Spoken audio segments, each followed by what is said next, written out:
Here we are, boys, at the asset of the universe. Anthony Bourdain was never afraid to speak his mind. Country, middle of nowhere, Newfoundland.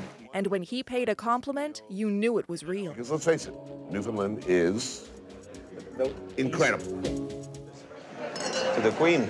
Bourdain's episode featuring Raymond's Restaurant in St. John's aired last month.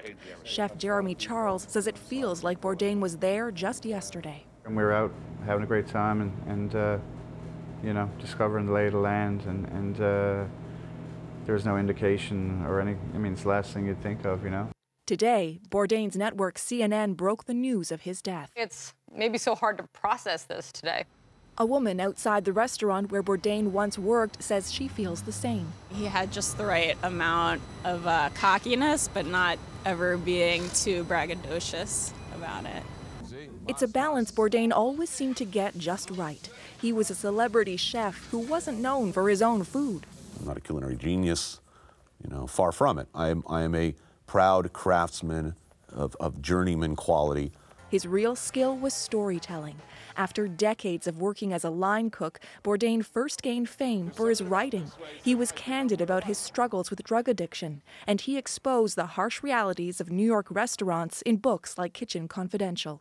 He had such a lasting impact on the way people think of how restaurants work. Try it.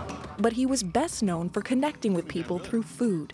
He could bring Barack Obama to a tiny noodle shop in Vietnam, or speak to ordinary people about how their countries shaped their cuisine. He was the first chef who actually really believed that storytelling through food is the best way to communicate people's lives, people's cultures, people's ethnicities, people's behaviors.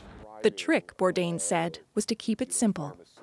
I've gotten along with people everywhere in this world and heard some incredible stories, largely because I sit down without an agenda and just ask the very simple question: what's for dinner? What makes you happy? Anthony Bourdain was 61 years old. Stephanie Skandaris, CBC News, Toronto.